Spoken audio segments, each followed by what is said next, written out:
কয়েকদিন একটানা বৃষ্টির পরে যে রোদ উঠছে। আপনারা আমার ছাদটা দেখায়াম, ছাদের মধ্যে কি কি লাগানি আছে।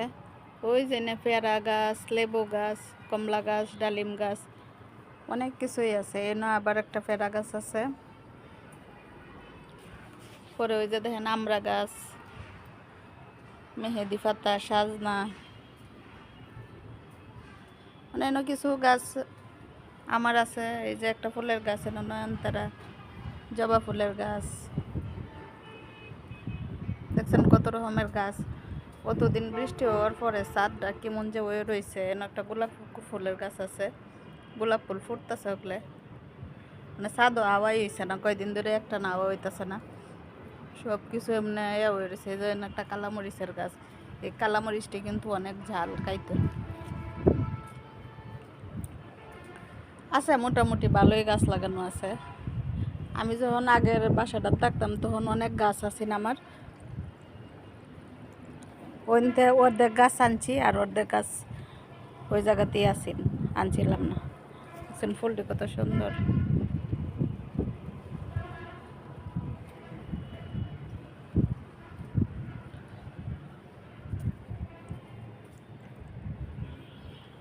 কিছুক্ষণ সময় ছাদ হয় কাটাইলে ভালোই লাগে। এই যে একটা পুঁই শাকের গাছ,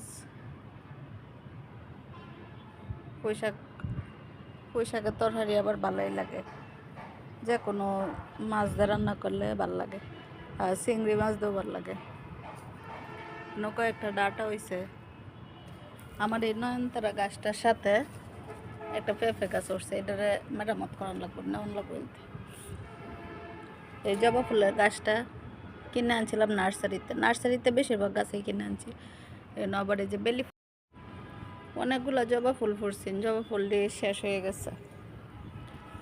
এটা হচ্ছে মালটা গাছ। এই যে দেখুন মালটা হয়েছে কয়েকটা, মালটাও শেষ। দুঃখের বিষয় লেবু গাছটা এত বড় হয়েছে কিন্তু লেবু হয়েছে না। তারপরে এটা নিচে আবার অ্যালোভেরা গাছ লাগাই রাখছি। এই যে একটা মিষ্টি লাউয়ের গাছ, এটাতে পাতাটি নিচে গিয়ে সবটি গাছের জীবন শেষ, গাছের মেয়াদ শেষ। আমার মতো এমন কার কার ভালো লাগে গাছ লাগাইতে কমেন্টে জানাবেন সবাই। আমি প্রচুর গাছ লাগাই, কিন্তু যখন বাসা সাইডে দেই তখন আপনারা বাইরে গাছ ফেলা নেওয়ার লাগে দেয় না। এটাই আমার দুঃখের বিষয়।